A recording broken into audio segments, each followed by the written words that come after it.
Bram Stoker.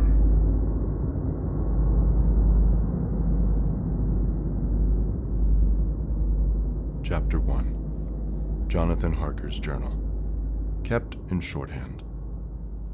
3rd May. Bistritz. Left Munich at 8:35 p.m. on 1st May, arriving at Vienna early next morning. Should have arrived at 6:46, but train was an hour late. Budapest seems a wonderful place, from the glimpse which I got of it from the train, and the little I could walk through the streets. I feared to go very far from the station, as we had arrived late, and would start as near the correct time as possible. The impression I had was that we were leaving the west and entering the east, the most western of splendid bridges over the Danube, which is here of noble width and depth, took us among the traditions of Turkish rule. We left in pretty good time, and came after nightfall to Klausenburg. Here I stopped for the night at the Hotel Royal. I had for dinner, or rather supper, a chicken done up some way with red pepper, which was very good, but thirsty. Memorandum, get recipe for Mina. I asked the waiter, and he said it was called paprika Hindel, and that, as it was a national dish, I should be able to get it anywhere along the Carpathians. I found my smattering of German very useful here. Indeed, I don't know how I should be able to get on without it. Having had some time at my disposal when in London, I had visited the British Museum, and made search among the books and maps in the library regarding Transylvania. It had struck me that some foreknowledge of the country could hardly fail to have some importance in dealing with a nobleman of that country. I find that the district he named is in the extreme east of the country, just on the borders of 3 states, Transylvania, Moldavia, and Bukovina. In the midst of the Carpathian Mountains, one of the wildest and least known portions of Europe.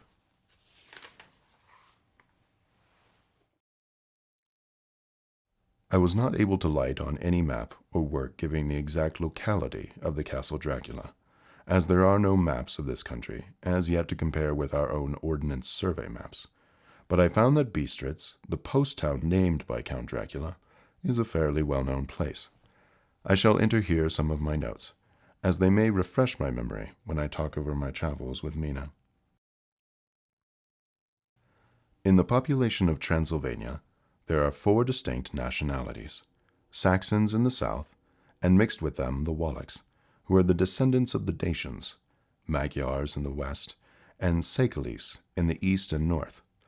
I am going among the latter, who claim to be descendants from Attila and the Huns. This may be so, for when the Magyars conquered the country in the 11th century, they found the Huns settled in it. I read that every known superstition in the world is gathered into the horseshoe of the Carpathians, as if it were the center of some sort of imaginative whirlpool. If so, my stay may be very interesting. Memorandum, I must ask the Count all about them.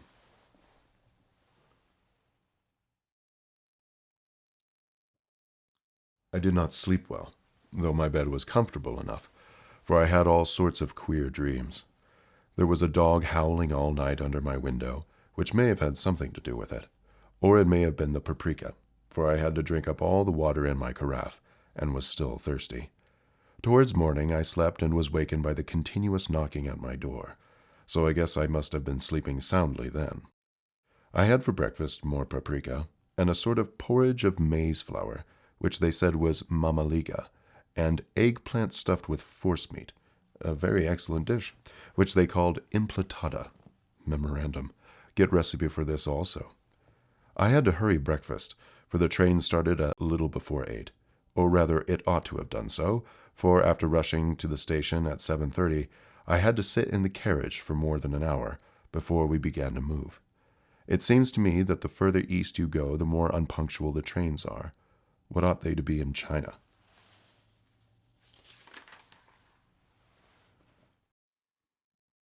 All day long we seemed to dawdle through a country which was full of beauty of every kind. Sometimes we saw little towns or castles on top of steep hills, such as we see in old missals. Sometimes we ran by rivers and streams, which seemed from the wide stony margin on each side of them to be subject to great floods. It takes a lot of water, and running strong, to sweep the outside edge of a river clear. At every station there were groups of people, sometimes crowds, and in all sorts of attire. Some of them were just like the peasants at home, or those I saw coming through France and Germany, with short jackets and round hats and homemade trousers, but others were very picturesque. The women looked pretty, except when you got near them, but they were very clumsy about the waist. They had all full white sleeves of some kind or other, and most of them had big belts, with strips of something fluttering from them, like the dresses in a ballet, but of course there were petticoats under them. The strangest figures we saw were the Slovaks, who were more barbarian than the rest, with their big cowboy hats, great baggy dirty white trousers, white linen shirts, and enormous heavy leather belts, nearly a foot wide, all studded over with brass nails. They wore high boots, with their trousers tucked into them, and had long black hair and heavy black mustaches. They are very picturesque, but do not look prepossessing. On the stage they would be set down at once as some old Oriental band of brigands. They are, however, I am told, very harmless, and rather wanting in natural self-assertion.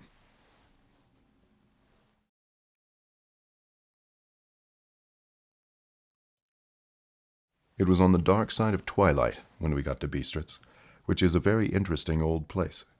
Being practically on the frontier, for the Borgo Pass leads from it into Bukovina, it had a very stormy existence, and certainly shows marks of it. 50 years ago, a series of great fires took place, which made terrible havoc on 5 separate occasions. At the very beginning of the 17th century, it underwent a siege of 3 weeks and lost 13,000 people, the casualties of war proper being assisted by famine and disease.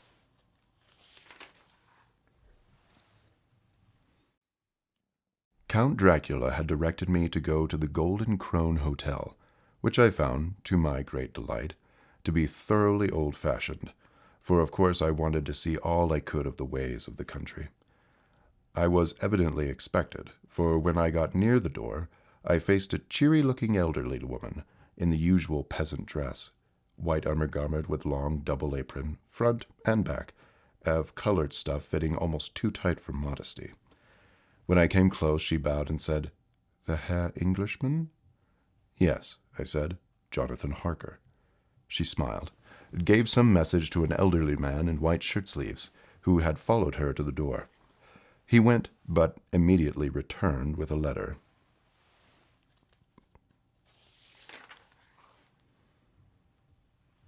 My friend, welcome to the Carpathians. I am anxiously expecting you. Sleep well tonight. At 3 tomorrow the diligence will start for Bukovina. A place on it is kept for you. At the Borgo Pass my carriage will wait you and bring you to me. I trust that your journey from London has been a happy one, and that you will enjoy your stay in my beautiful land. Your friend, Dracula. 4th May. I found that my landlord had got a letter from the Count, directing him to secure the best place on the coach for me, but on making inquiries as to details he seemed somewhat reticent, and pretended that he could not understand my German. This could not be true, because up to then he had understood it perfectly.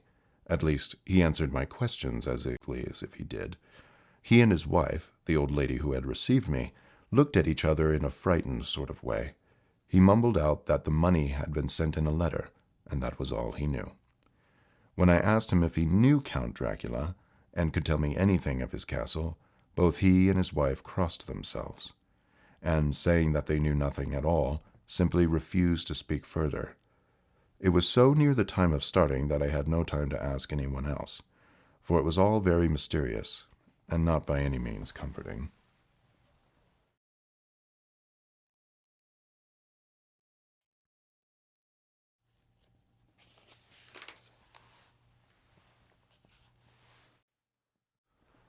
Just before I was leaving, the old lady came up to my room and said in a very hysterical way, "Must you go? Oh, young Herr, must you go?" She was in such an excited state that she seemed to have lost her grip of what German she knew, and mixed it all up with some other language which I did not know at all. I was just able to follow her by asking many questions. When I told her that I must go at once, and that I was engaged on important business, she asked again. "Do you know what day it is?" I answered that it was the 4th of May. She shook her head, as she said again, "Oh, yes, I know that. But do you know what day it is?" On my saying that I did not understand, she went on, "It is the eve of St. George's Day.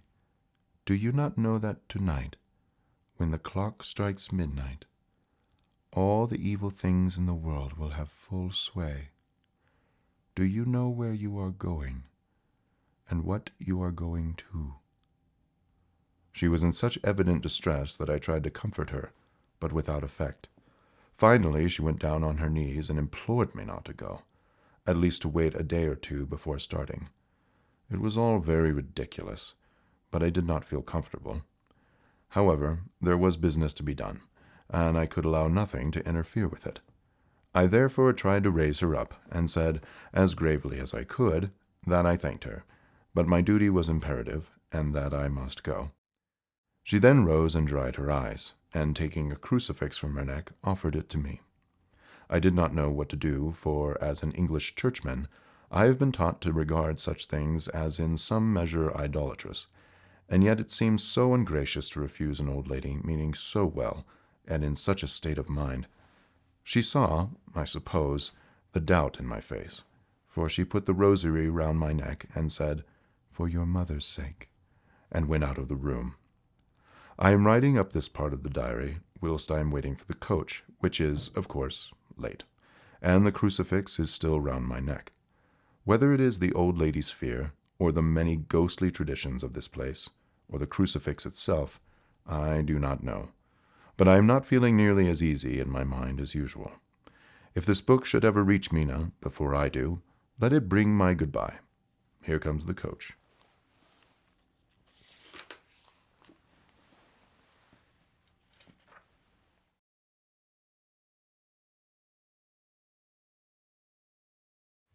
"5th May, the castle. The gray of the morning has passed, and the sun is high over the distant horizon, which seems jagged, whether with trees or hills I know not, for it is so far off that big things and little are mixed. I am not sleepy, and as I am not to be called till I awake, naturally I will write till sleep comes. There are many odd things to put down, and lest who reads them may fancy that I dined too well before I left Biestrich, let me put down my dinner exactly. I dined on what they called robber steak, bits of bacon, onion, and beef, seasoned with red pepper, and strung on sticks and roasted over the fire, in the simple style of the London cat's meat. The wine was golden mediash, which produces a queer sting on the tongue, which is, however, not disagreeable. I had only a couple of glasses of this, and nothing else. When I got to the coach, the driver had not taken his seat, and I saw him talking with the landlady. They were evidently talking to me, for every now and then they looked at me, and some of the people who were sitting on the bench outside the door, which they call by a name meaning word-bearer, came and listened, and then looked at me, most of them pityingly. I could hear a lot of words often repeated, queer words, for there were many nationalities in the crowd. So I quietly got my polyglot dictionary from my bag and looked them out. I must say they were not cheering to me, for amongst them were Ordog, Satan, Pokel, Hell, Stragoika, Witch, Frolak, and Fluxlak, both of which mean the same thing, one being Slovak and the other Servian, for something that is either werewolf or vampire. Memorandum: I must ask the Count all about these superstitions. When we started, the crowd round the inn door, which had by this time swelled to a considerable size, all made the sign of the cross, and pointed 2 fingers towards me. With some difficulty, I got a fellow passenger to tell me what they meant. He would not answer at first, but on learning that I was English, he explained that it was a charm, or guard against the evil eye. This was not very pleasant for me, just starting for an unknown place to meet an unknown man. But everyone seemed so kind-hearted and so sorrowful and so sympathetic that I could not but be touched.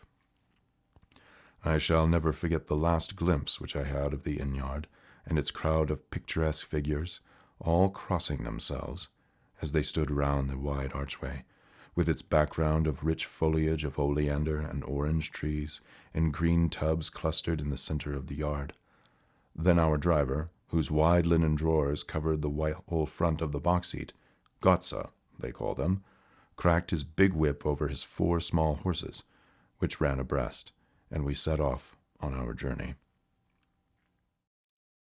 I soon lost sight and recollection of ghostly fears in the beauty of the scene as we drove along, although had I known the language, or rather languages, which my fellow passengers were speaking, I might not have been able to throw them off so easily.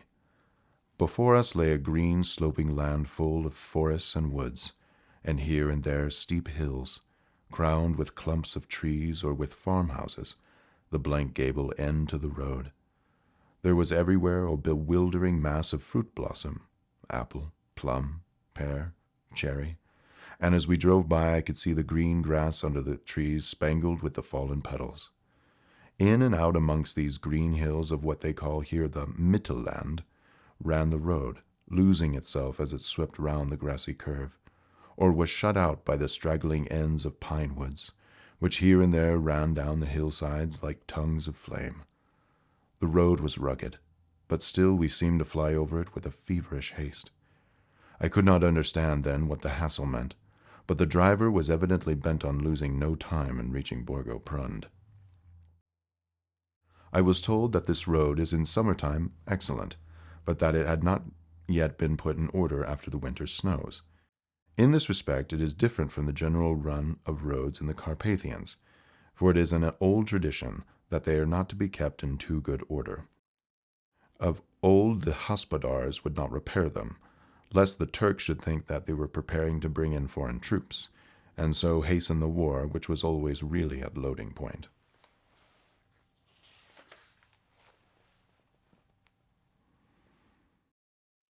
Beyond the green swelling hills of the Mittelland rose mighty slopes of forest up the lofty steeps of the Carpathians themselves.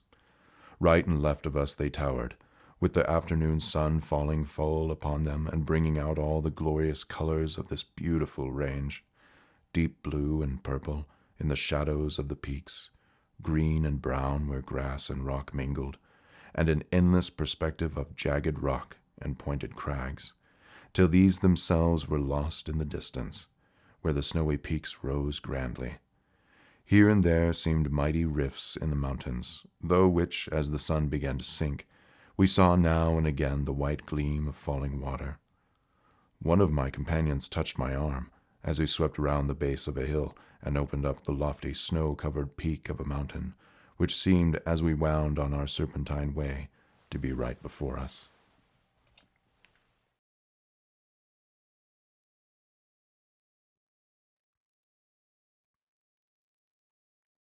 "Look, it's in Shek, God's seat," and he crossed himself reverently. As we wound on our endless way, and the sun sank lower and lower behind us, the shadows of the evening began to creep round us. This was emphasized by the fact that the snowy mountaintop still held the sunset, and seemed to glow out with a delicate, cool pink. Here and there we passed Czechs and Slovaks, all in picturesque attire, but I noticed that the goiter was painfully prevalent. By the roadside were many crosses, and as we swept by, my companions all crossed themselves. Here and there was a peasant man or woman, kneeling before a shrine, who did not even turn round as we approached, but seemed to be in self-surrender of devotion to have neither eyes nor ears for the outer world. There were many things new to me, for instance, hayricks in the trees, and here and there very beautiful masses of weeping birch, their white stems shining like silver through the delicate green of the leaves. Now and again we passed a leader wagon, the ordinary peasant's cart, with its long snake-like vertebra, calculated to suit the inequalities of the road.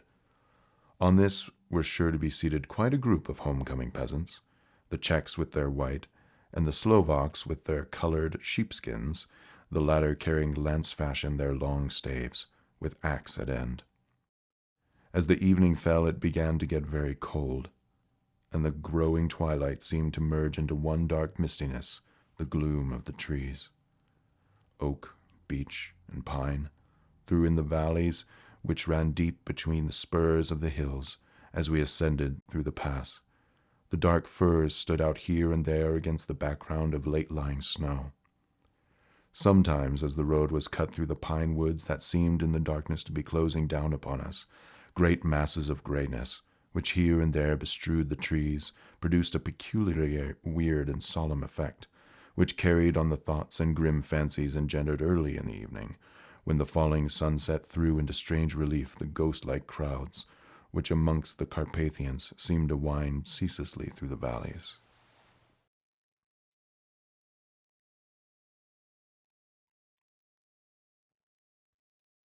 Sometimes the hills were so steep that despite our driver's haste, the horses could only go slowly. I wished to get down and walk up them, as we do at home, but the driver would not hear of it. "No, no," he said, "you must not walk here. The dogs are too fierce." And then he added, with what he evidently meant for pleasantry, for he looked round to catch the approving smile of the rest, "and you may have enough of such matters before you go to sleep." The only stop he would make was at a moment's pause to light his lamps. When it grew dark, there seemed to be some excitement among the passengers, and they kept speaking to him, one after the other, as though urging him to further speed.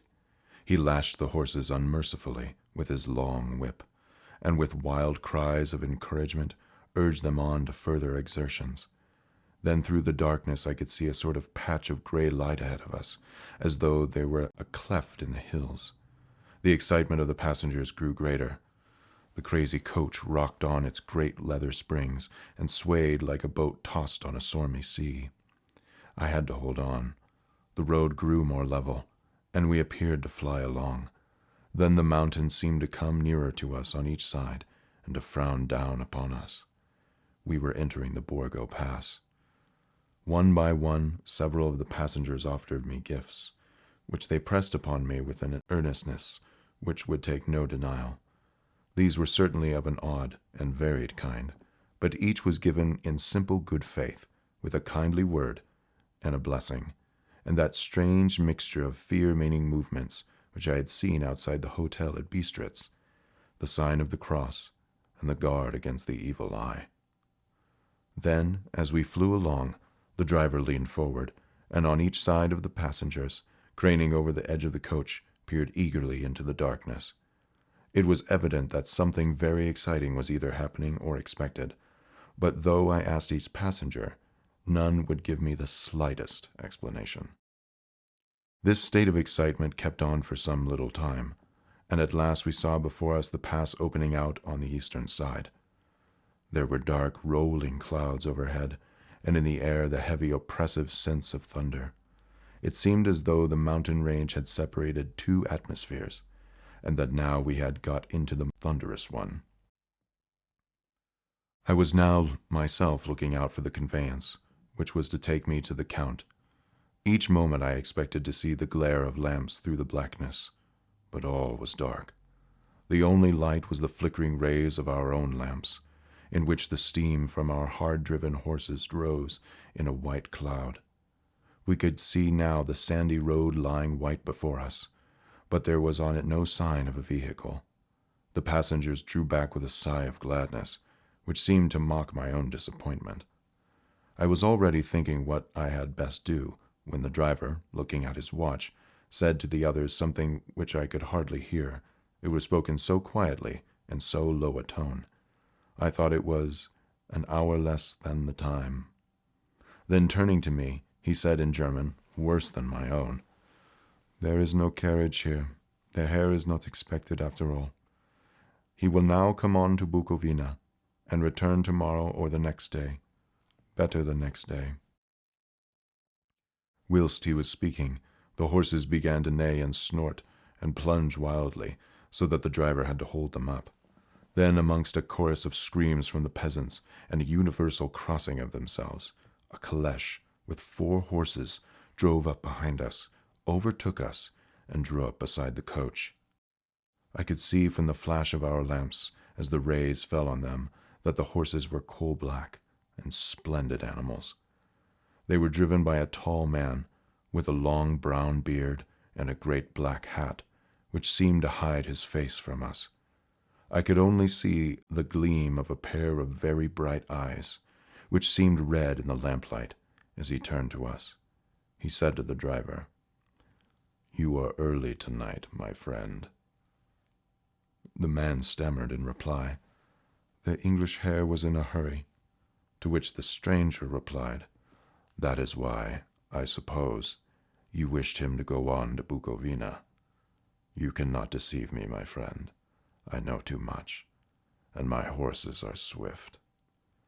As he spoke, he smiled, and the lamplight fell on a hard-looking mouth, with very red lips and sharp-looking teeth, as white as ivory.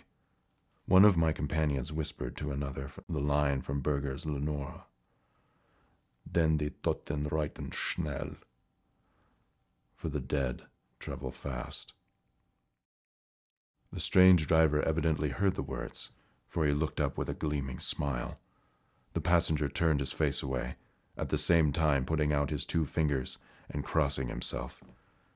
"Give me the Herr's luggage," said the driver, and with exceeding alacrity my bags were handed out and put in the caleche.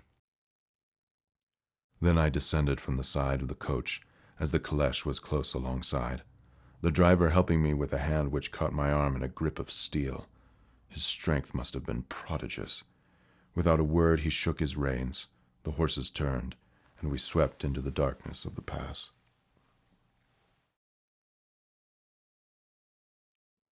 As I looked back, I saw the steam from the horses of the coach by the light of the lamps, and projected against it the figures of my late companions crossing themselves.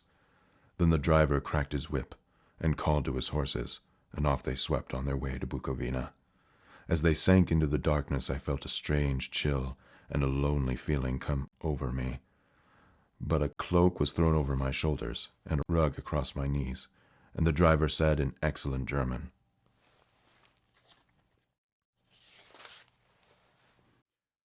"The night is chill, mein Herr, and my master the Count bade me take all care of you. There is a flask of Slivovitz, the plum brandy of the country, underneath the seat, if you should require it." I did not take any, but it was a comfort to know it was there all the same. I felt a little strangely, and not a little frightened. I think I had been any alternative, I should have taken it, instead of prosecuting that unknown night journey. The carriage went at a hard pace straight along. Then we made a complete turn and went along another straight road. It seemed to me that we were simply going over and over the same ground again, and so I took note of some salient point, and found that this was so. I would have liked to have asked the driver what this all meant, but I really feared to do so, for I thought that, placed as I was, any protest would have no effect in case there had been an intention to delay. By and by, however, as I was curious to know how time was passing, I struck a match, and by its flame looked at my watch. It was within a few minutes of midnight. This gave me a sort of shock, for I suppose the general superstition about midnight was increased by my recent experiences. I waited with a sick feeling of suspense.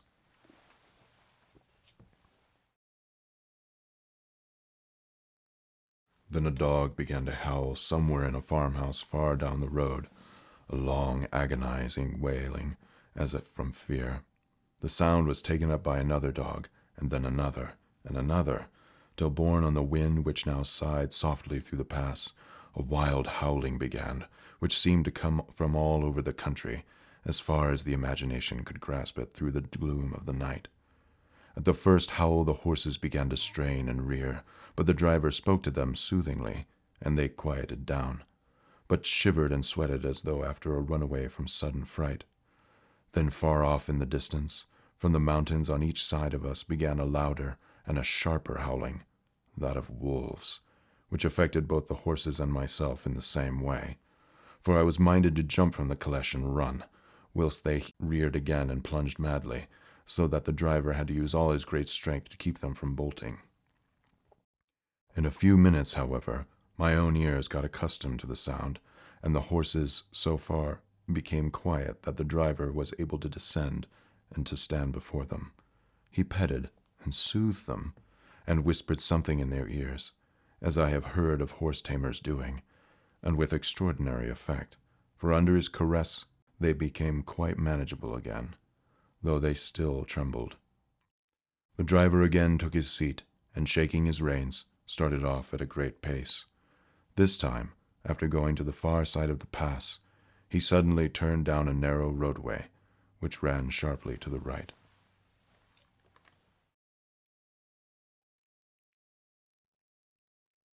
Soon we were hemmed in with trees, which in places arched right over the roadway till we passed as through a tunnel, and again great frowning rocks guarded us boldly on either side.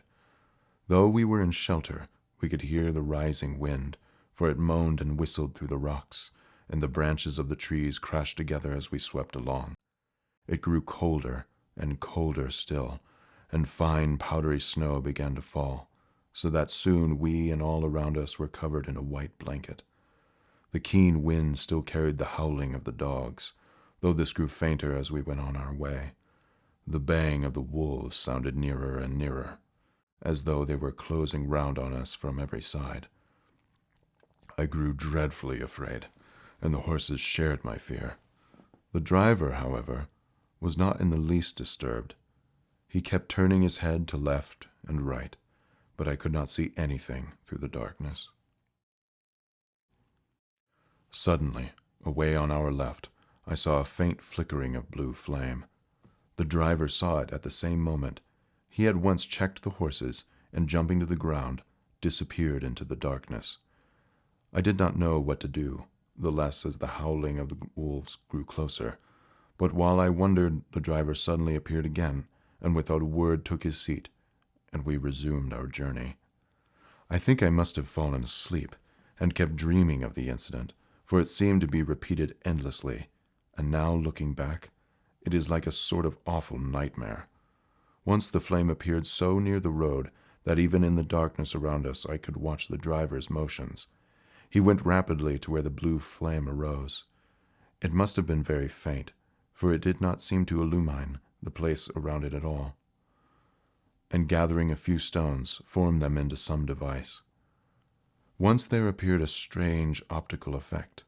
When he stood between me and the flame, he did not obstruct it, for I could see its ghostly flicker all the same. This startled me, but as the effect was only momentary, I took it that my eyes deceived me, straining through the darkness. Then for a time there were no blue flames, and we sped onwards through the gloom, with the howling of the wolves around us, as though they were following in a moving circle.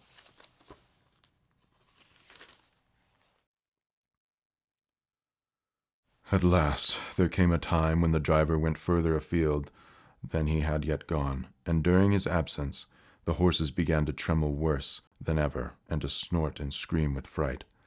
I could not see any cause for it, for the howling of the wolves had ceased altogether, but just then the moon, sailing through the black clouds, appeared behind the jagged crest of a beetling, pine-clad rock, and by its light I saw around us a ring of wolves, with white teeth and lolling red tongues, with long sinewy limbs and shaggy hair. They were 100 times more terrible in the grim silence which they held them than even when they howled. For myself, I felt a sort of paralysis of fear. It is only when a man feels himself face to face with such horrors that he can understand their true import. All at once the wolves began to howl, as though the moonlight had had some peculiar effect on them. The horses jumped about and reared, and looked helplessly round with eyes that rolled in a way painful to see. But the living ring of terror encompassed them on every side, and they had perforce to remain within it. I called to the coachman to come, for it seemed to me that our only chance was to try to break out through the ring and to aid his approach. I shouted and beat to the side of the caleche, hoping by the noise to scare the wolves from that side, so as to give him a chance of reaching the trap. How he came there, I know not, but I heard his voice raised in a tone of imperious command, and looking towards the sound, saw him stand in the roadway. As he swept his long arms, as though brushing aside some impalpable obstacle, the wolves fell back, and back further still. Just then a heavy cloud passed across the face of the moon, so that we were again in darkness.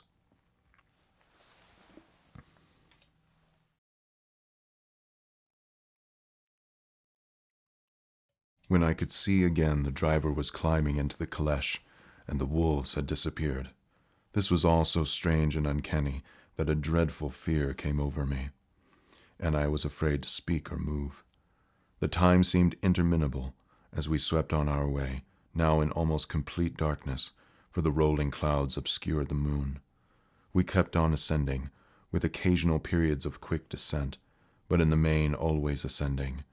Suddenly, I became conscious of the fact that the driver was in the act of pulling up the horses in the courtyard of a vast ruined castle, from whose tall black windows came no ray of light, and whose broken battlements showed a jagged line against the moonlit sky.